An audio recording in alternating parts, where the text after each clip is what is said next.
So, hello everybody, and welcome to our panel discussion this afternoon. And our panel discussion is with four of our key partners, who we'll be introducing in a second or two.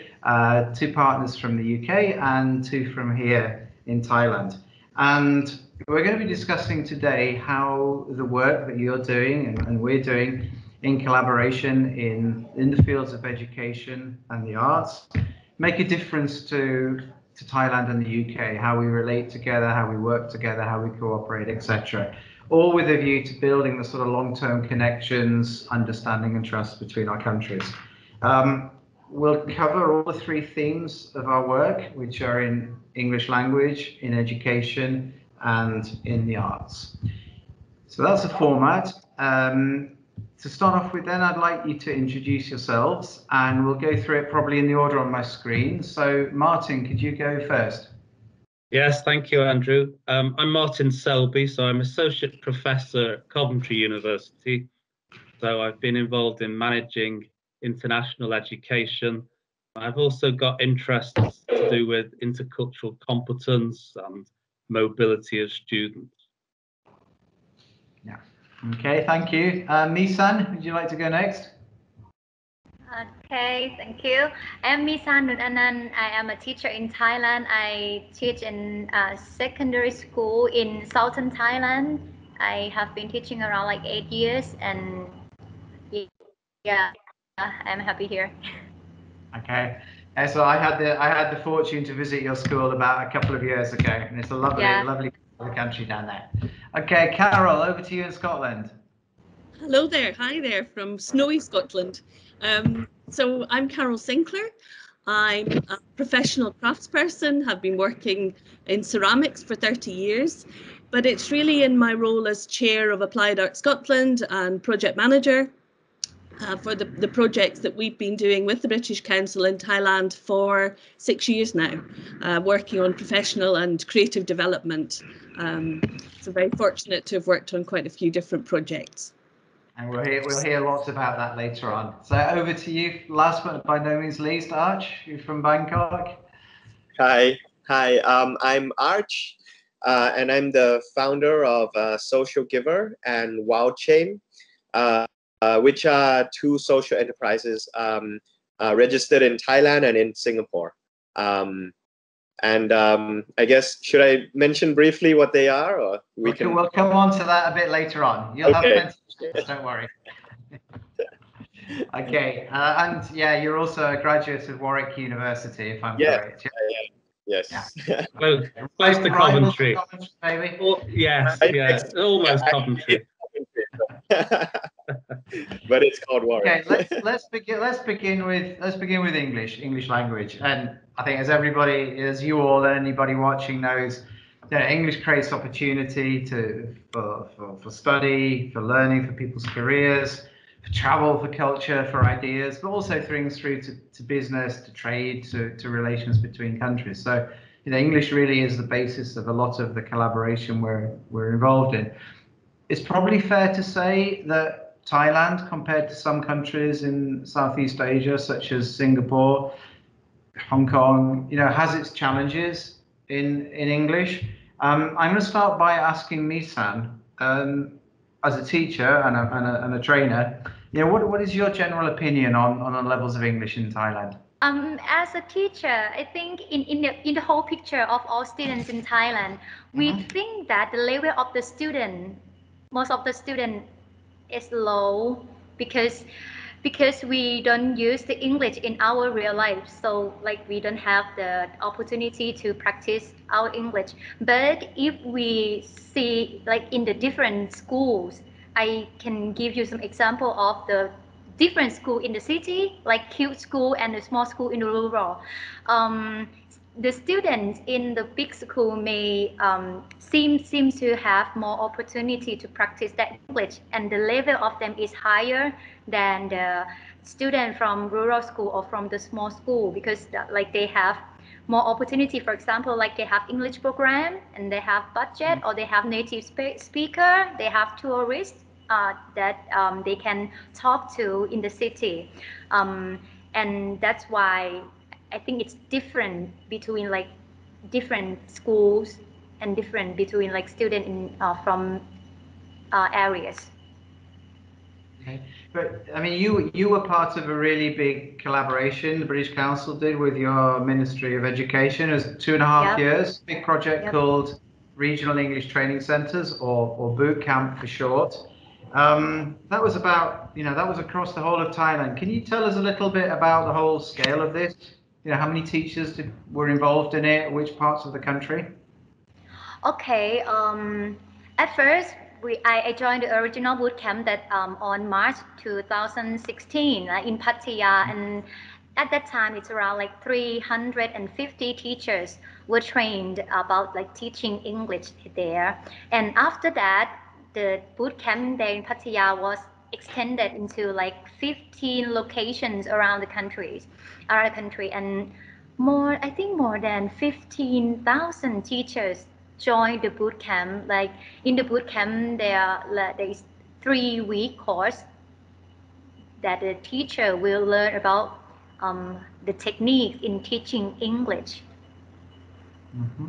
Yeah, so I think that was about half of all teachers of English in Thailand, actually. So I think probably up to about 17,000. But you became a TMT or a Thai master trainer, because we were really keen that after this project finished, it would become really sustainable. So as a TMT, as a master trainer, what have you done to keep it going? At first, I thought that because we more than 30 teachers in the boot camp were collected to be trained and be a trainer with the foreigner trainers from British Council. We want to help other teachers in the country, and I thought at first when I finish the boot camp, maybe I will stop like work as a trainer and become a teacher. But when I finish the work with the boot camp, I think that I can do it more, not only as a trainer but as a teacher as well, because we not only train the teacher in the project, but we also have the network. Then after that, we can like keep in touch and help each other when they are still in the school, when they have the problem with the teaching, and we like learning from each other. And that's why I think this helped me a lot when I still in school, but I can help other teachers in other school as well. Yeah, and it's just, I think it's been a lovely combination actually, what you've done of, a really motivated group of master trainers, sort of bottom up doing things, plus the ministry leading a few initiatives. And I think things have really gone well. What's this boot camp turbo that people talk about? Okay.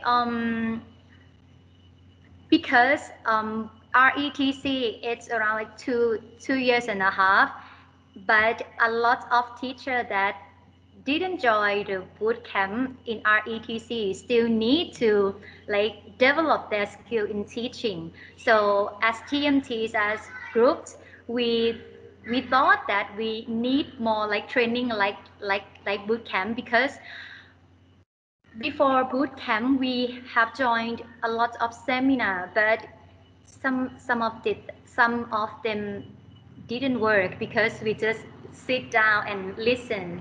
But in boot camp we can like do workshop, we can do micro teaching, we plan together and we give feedback to each other. And I think it's very good practice for the teacher to go to their school and apply the things that they have learned in the boot camp. So we try to shorten the course from 3 weeks to like 2 days face-to-face and online, and they also have like PLC time. Then we have turbo course. Just maybe explain what is a PLC for anyone watching who doesn't know. Okay, PLC is like popular in Thailand. It's the professional learning community. Okay, all right. Yeah, it's helped teachers to like learn from each other by sharing their experience in the classroom. And when we try to shorten the course from 3 weeks to like 30 hours, we try to select like very special technique for the teacher that TMT do it by ourselves by the help of British Council. Before we have experience about training, so we use that experience to help other teacher, and it's going on now. That's really nice. And what about the students? Very briefly, are the students more motivated? Are the students learning better? I have heard a lot of feedback after boot camp because we not only tell the tell the teachers the techniques, but we empower them to do something that they didn't do before. They sometimes they underestimate themselves, but after the boot camp they think that they can do more. Then they change the attitude about teaching, and they change the attitude toward their students, because we try to bear in their mind that English is not only a subject, but it's a language. So they can make mistakes, and also the student can make mistakes. So we learn from each other, and then the teacher feel free to try something new, and it helps students to love English more than they do. We've been talking about our work with the Ministry of Education for boot camp. We also, British Council in Thailand also teaches several thousand people a year in our teaching operations. We offer IELTS examinations and medical examinations and all sorts of university examinations to people, around about 30,000 a year. And an exciting new initiative we have globally actually is something called English Online, where people will be able to do English courses with the British Council from anywhere in the world, anywhere in Thailand, anywhere in the world, eventually. So I think that's quite an exciting thing. But key thing really is the work we're doing with the ministries and the work that Misan and others have done. Okay, let's move over to education now, and we'll come to Martin in a second. I mean, education is our second pillar, and there's two main areas to that. And I think, Martin, you've already referred to two of them. One is about the whole aspect of mobility. Mainly students going to the UK, but not, students going from Thailand to the UK, but also two ways. There are about 6,880 Thai students going to UK higher education each year, and it's the #1 market in Western countries for Thai students. It was at least 6,900 before COVID. Numbers are not quite the same now, and we'll see what they are once COVID's over. And then the other area is long-term partnerships. And I think, Martin, you're a perfect person to be part of this because you've been involved in both aspects, mobility and the partnerships. So you just tell us a little bit about what Coventry University has done with Thailand and what you've been involved in. Yeah, thank you, Andrew. Yeah, we've participated in the Higher Education Partnership Programme run by the British Council to develop a partnership with Bangkok University. And the Coventry International Strategy is actually quite ambitious. We have the sort of traditional areas such as the international student recruitment and, of course, also transnational education, but we also try to provide all of our students with international and intercultural experiences.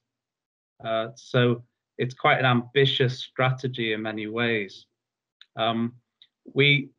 At Coventry, we have around 8,000 international students every year that we recruit, although there's a lot more potential actually to recruit from Thailand. So currently we recruit 85 to 100 students per year from Thailand. We obviously have more who are continuing their studies. So there's a lot of potential, and Thailand's been identified as an emerging market actually with some work we did with the British Council in London. So it's an important market. So what do Thai students bring you? How can you characterize Thai students as learners and participants in your courses? Yeah, well, a lot. I mean, the partnership with Bangkok University, for example, has included an international field trip last January to Bangkok, where we took the Coventry students, and we had a couple of days of activities with the Bangkok students, and visited the British Council as well. In terms of the benefits to the students, well, it helps to develop intercultural competence. You know, the Thai students at Bangkok University certainly have got quite a lot of expertise in they're quite digitally literate, but the development of intercultural competence for both students is really important, I think. So that ability to interact effectively and appropriately with people from a different cultural background. So both sets of students have developed their resilience, their flexibility, their communication skills, their empathy, and that helps to develop their employability skills and make them a lot more employable as well. And do you see this partnership with Bangkok University being a longer term one? Absolutely, yes, yeah. In fact, we've recently applied for kind of a continuation of funding to further develop the partnership. So we're also involving the staff as well. So we're going to be having a kind of mini conference online. We're going to be continuing the work to do with the development of skills through collaborative online international learning. So the students have demonstrated really impressive communication skills, that developed their employability, and the staff also. I mean, it also contributes to the development of intercultural competence amongst the staff. So, I mean, for Coventry's international strategy, we're essentially kind of giving our students, it's contributing to that international and intercultural experience with our students, but it's also offering the same opportunities to the Bangkok University students. And then sort of in the medium term, we hope that this will increase international recruitment to Coventry in terms of Thai students. And also we look forward to developing sort of transnational education partnerships where we can work jointly with Thai universities, probably Bangkok University, in offering courses within Thailand. Yeah, no, there's a number of those we set up across Thailand actually, and then they're going well. And maybe coming to Arch now, as somebody who studied in the UK, how important has that been to your career? What did you get out of your? I mean, I think you also did school in the UK, didn't you? Or some of your schooling in the UK, but particularly your university. Yeah. What has that brought to you in your career? Yeah. So actually, yeah, I had about 5 years education in the UK when I was young. So I moved there when I was 7, and then back to Thailand when there was the financial crisis. Seems so long ago, the Tom Yam Goong crisis. And then I went back for university. Sorry, that's the one in the late 90s, isn't it? Just for anyone who doesn't know. Yeah, okay. I remember it was 97, I think. Yeah, yeah. Yeah, and then went back there for university again, which I think the style of learning in the UK is very different from Thailand. And I found that like the emphasis was more on learning to learn and being able to do your own research and to think creatively. And I feel like for me, that has helped tremendously in the work that I do.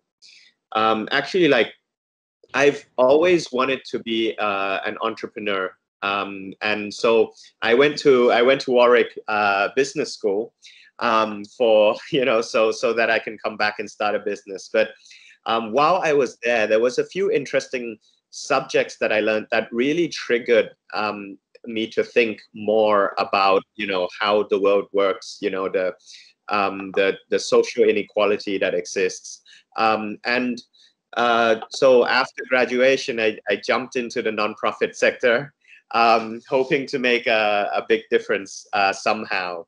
And then, after a few years, I always had in mind, like, what would be the best way to change the world. And So after university, when I had that in mind, and then working in nonprofits, I finally figured out what I wanted to do, which was to create Social Giver, and it's kind of a way to convert consumer spending into money that helps to fuel social impact.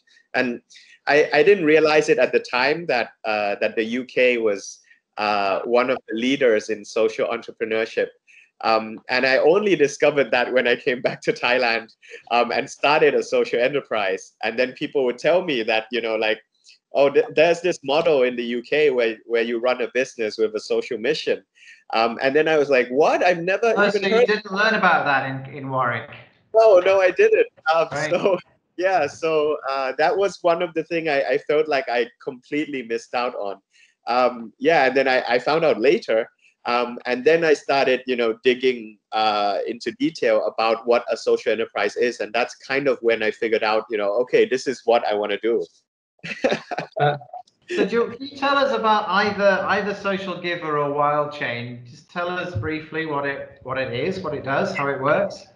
Sure. So Social Giver is a fundraising mechanic, right? Where we sell deals from hotels, restaurants, spas, events, and activities. So we realized that the hospitality sector in Thailand doesn't always use its full service capacity, meaning that if a hotel has 100 rooms, on average they use 55. So we're at 55% of capacity, and 45% or 45 rooms are left unused, are empty. And the value just disappears every single day into thin air. And so what we hope to do with Social Giver is we ask these hotels to give us a small percentage of the unused rooms that they have left that would otherwise go to waste, and to give that to us to sell to customers to raise funds for charity. So it's kind of like many different levels here. So the idea is instead of these businesses having to donate cash, which in my fundraising experience for charities, that's the thing that they don't want to donate the most. So we say, okay, give us the rooms that you're not already using. You have gift cards for rooms. Give us those gift cards, and we're going to use that to engage new customers to make a donation and go and stay at your hotel. So in the viewpoint of the customer, every hotel room that they buy on Social Giver, they get to donate money to charity. So, they are now able to, enjoy more of what they love, while at the same time making a positive impact. And the reason why we've built it this way is because we really want to enable people to enjoy more, enjoy their lifestyle experiences, while generating donations to charity. So actually, that's what I was doing in Phuket last month. Such a good excuse. We'll come on to ask. I'll ask all of you a bit later on about how COVID's affected your work, actually. But no, it's a beautiful idea. And you say you're in Singapore, but you're not yet in the UK. Is that something the UK audience can expect in the next year or two, maybe? So one of the things that we would love to do is to start marketing Social Giver to the to the audience in the UK. And I think so from my experience when I last visited and explained to people about what we were doing here with Social Giver, everyone was like, wow, I wish I could do that, like buy a vacation package and the money goes to support local charities. And I think this idea resonates really well with the audience there. So hopefully, when travel is back up again, one of the things that we would love to do is to start bringing over a lot of audience from there. Yeah. I know Martin and Carol are very keen to get back to Thailand, so maybe that's Okay, no, it's really interesting to hear about that, Arch. And I mean, you just to mention actually that you took part in something British Council launched 3 or 4 years ago called Alumni Awards, which are prizes for people who are UK alumni, and you were one of the first winners of that. And yeah, these long-term links for us are really important. I mean, during my time in Thailand, I've met people who had their first interaction with the British Council something like 40 years ago.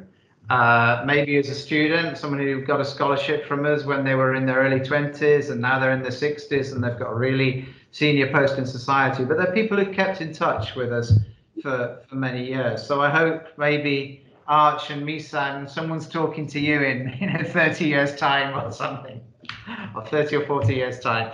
Okay. I wanted to add that the alumni awards really helped to connect me with a lot of other alumni in the UK, and I've only been able to connect to people, you know, that were kind of working in similar fields and that we met because of work.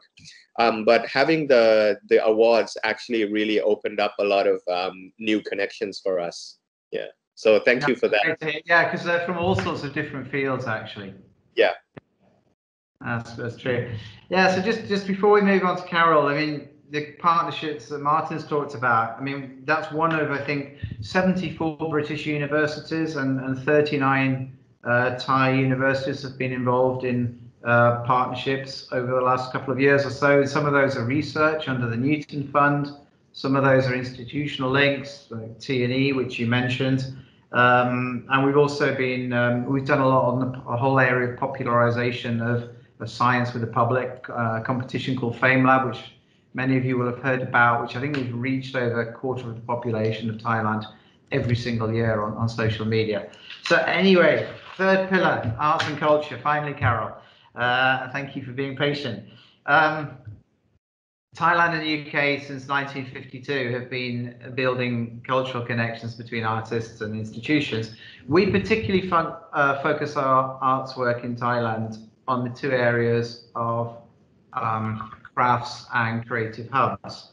And I think that's one of the great things for me about our crafts work is how it allows us to reach people in different parts of the country and people that we might not normally work with. I mean, Carol, you've done some great work in the deep south of Thailand, which is an area which has suffered from a lot of sort of political and social social conflict in recent years. And you're helping to resolve that and create openings for people. So, and also social enterprise is a model that's been adopted through our crafts work, and we've done a lot of work, particularly with women and girls. So, Carol, you've been involved in a number of projects. How do you think your work has been good for Thailand? I'll ask you how it's been good for Scotland in a minute, but how's it been good for Thailand? Well, I think there's so many good stories I could tell about the differences I think that we've seen in the work we've done with the levels of confidence and self-worth that have come through, just people beginning to see the value of the work they do, not just economically, but culturally. So, you know, I think there's a very good example of a community we worked with in the south of Thailand on the Juanita project. We were working with communities of basket makers, and they were really struggling. Obviously, working in a conflict area is very difficult because of the logistics, but also because they're very traditional products. And I mean, I happen to have a basket that I bought when I was there. This is a beautiful handmade basket that takes weeks and weeks to make. It's very fine detail. It's a technique called Li Pao, and it's just the most beautiful thing. And it comes from a very traditional sort of background. And that community were selling a lot of their work to the palaces, but they were finding that there was just a drop in demand, and they were losing confidence just in their value as people. And the work we did, and it was very much a sort of group project. We worked with Thai designers, we worked with teachers from Songkhla University, and together we supported these communities to redevelop their products and to really reposition themselves and think about new ways of selling. And it was fascinating to see just the physical difference in the way those people held themselves by the end of the project. You know, they had really started to believe in themselves again. And it was very moving, actually. It was a very moving project. But it's just wonderful to see the culture can be valued in that way and seen as a real contributor to society. So I love it. I love working with people like that and seeing those outcomes. Yeah, and we met some of them, didn't we, in 2019 in Chiang Mai Design Week as well. Yes. And it was a sort of before and after thing. But I love your comment about how they sort of hold themselves differently and how they've got their confidence and self-esteem back as well. Absolutely. So you think about the products and the businesses, but it's about them as people too. Yes, it's about their sense of value. I genuinely, there was one particular man, the master craftsman, who, when we first met him, was quite bold and quite apologetic. But by the end of the Chiang Mai Design Week, he was smiling and proud, and I'm sure he was taller. He was definitely taller. And what about for you back in Scotland? I mean, we had an exhibition of not this particular group, but some other craftspeople in Scotland probably about 3 or 4 years ago now, wasn't it? But what's been in it for you and other makers in Scotland? Well, I think from a very early stage of being asked to do business support with Thai makers, I realised how much Scottish makers would benefit from that exchange as well. We've always adopted very much an exchange approach rather than a knowledge being handed down from above. I think everybody's got something to offer one another, and particularly craft and makers. They've got skills, they've got experience. So we wanted to find ways to bring Scottish and Thai makers together. So we were able to bring Scottish makers to Thailand and Thai makers to Scotland. And I think it's not an overestimate to say that the feedback we got was that it was life-changing for people. For the Thai makers to come and see a culture in Scotland that they just were not familiar with was really eye-opening for them. But equally, the Scottish makers have said time and time again how much it's changed their view of the world, their view of the way our countries are interconnected. And I think I was nodding vigorously when Arch was talking about the social enterprise side of things, because I think, Scotland does lead the way in a lot of sort of philosophical approaches to business and doing good with your business. But we learn so much from the Thai approach to that as well. So definitely a mutual exchange, definitely a sense of the environment and the way, a lot of craft makers are very connected to the environment because that's where they source their materials.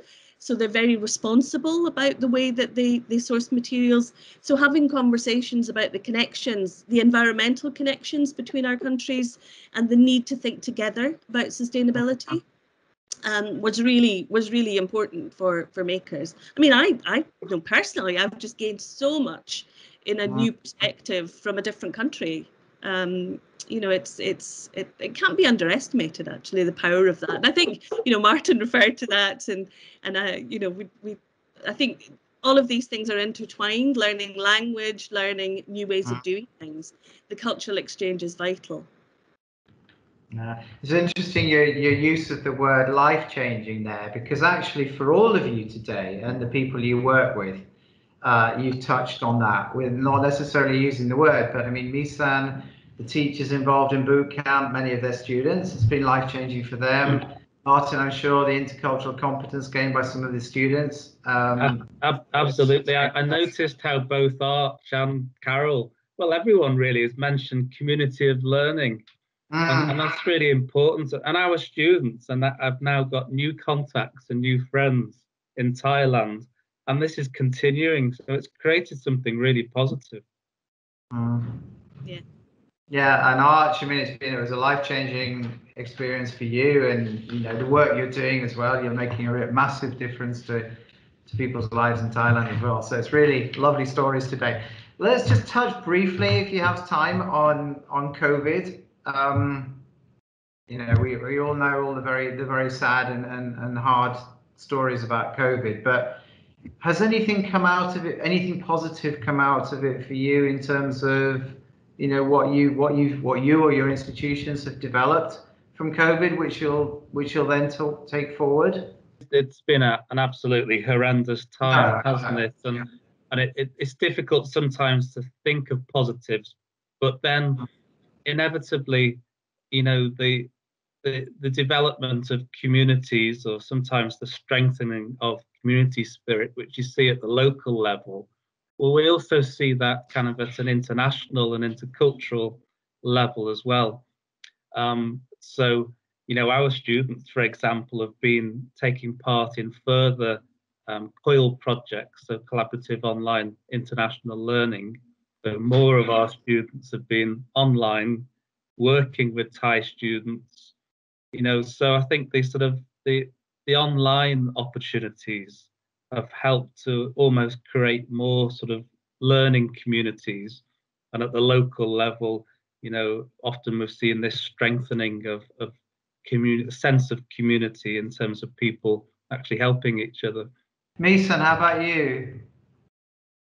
Oh, at first, you know, last month on January, my school is closed, and the students have to study online.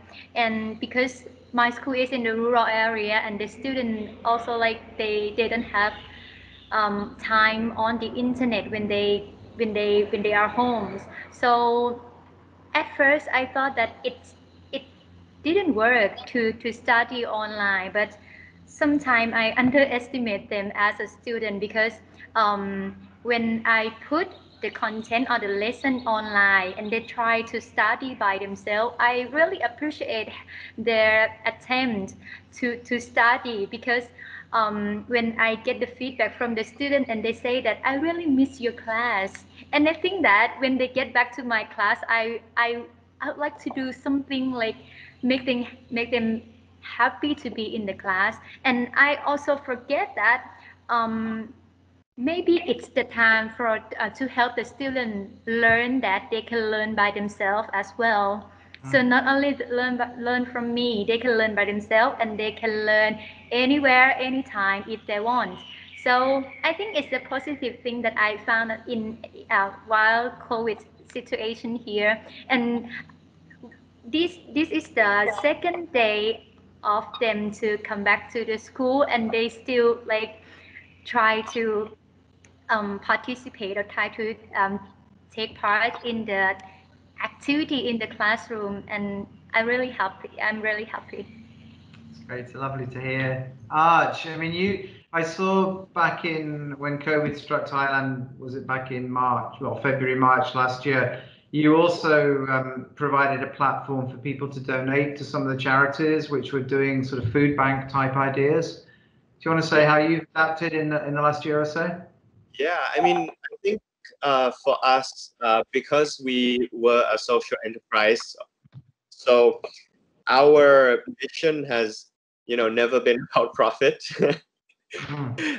So as soon as COVID started, we identified the risk pretty early on, and we started providing PPE materials like protective equipments to rural hospitals.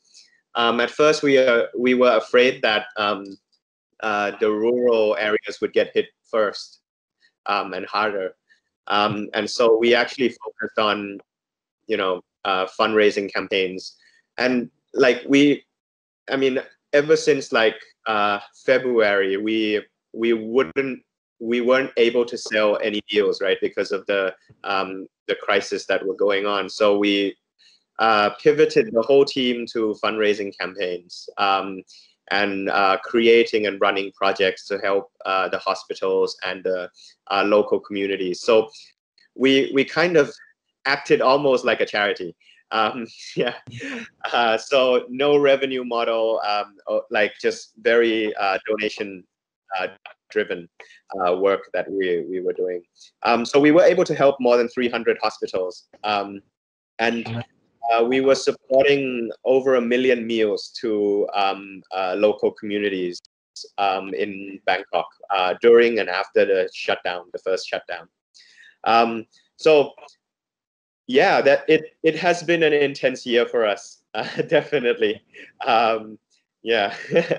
And then right after COVID, we tried to kickstart the tourism in Thailand again with promoting local tourism. We got I think around 30 influencers to help promote local travel, and the partners that were fundraising with us, and that went very well for a few months, and then December came and everything was crisis Well, mode. hopefully now on it should be a bit easier. Yeah. Carol, how about you? Well, I mean, certainly there's no doubt that COVID has hit makers very hard. So many of them are, it's a very tactile thing.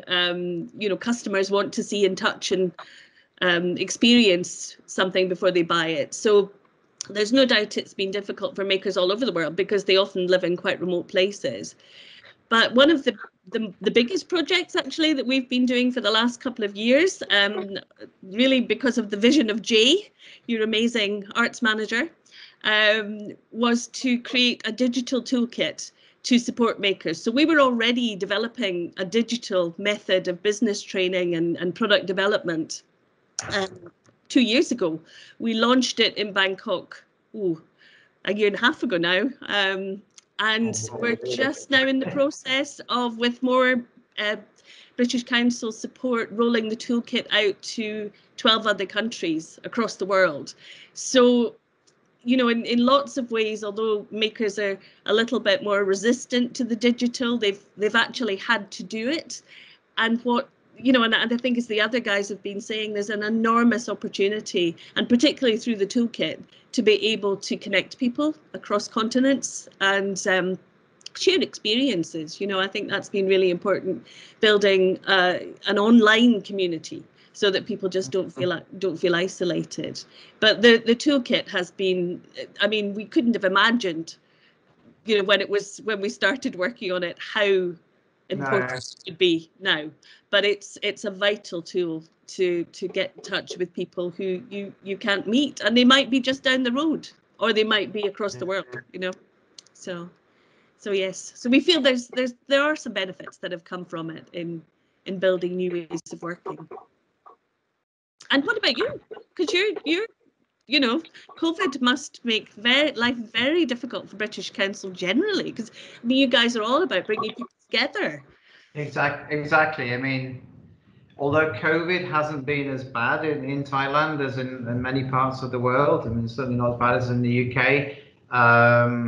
Borders have been closed. So, as Arch was saying, there's been a real drop in travel and tourism. So people coming for business links, for conferences, for exchanges, etc. That's obviously dropped off. And you mentioned the toolkit, and that's a sort of initiative, which is coming into its own now.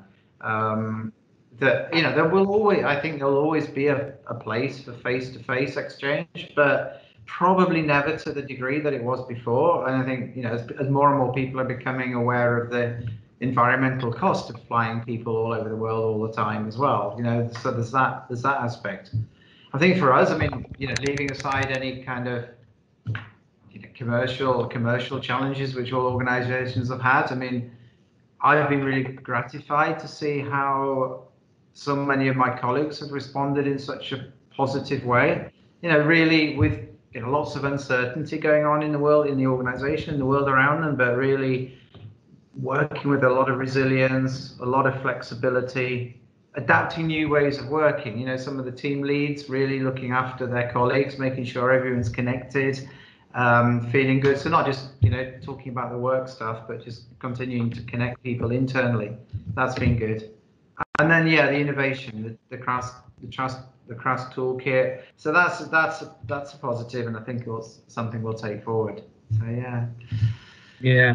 I mean, I've been really impressed with the work that you're doing. I mean, Arch and Carol and Misan, it's very impressive. In terms of sort of universities, it's obviously a kind of critical period and really challenging, because if students can't study face to face, that raises serious questions about whether they should be paying the same fees, etc. But I'd like to think of it in a similar way to that steep learning curve that the British Council has had. I think we have learned how to deliver things in a completely different way, sort of through blended learning. So not distance learning, but blended learning where there's a combination of, synchronous classes and some online work. And, maybe that could make it more accessible in the future to students around the world. It could be a new model that's emerged out of the crisis, really. Yeah, I mean, there was a good example of that actually, work that Kim did. That normally when we promote the Newton Fund every year, we do a road show in maybe 3 towns in Thailand and reach perhaps 40 academics and researchers. But by doing it online, we reach every university in Thailand and around 500 researchers dialed into the Zoom and the team session. So yeah, you are able to spread your reach a bit beyond some of the more traditional target audiences.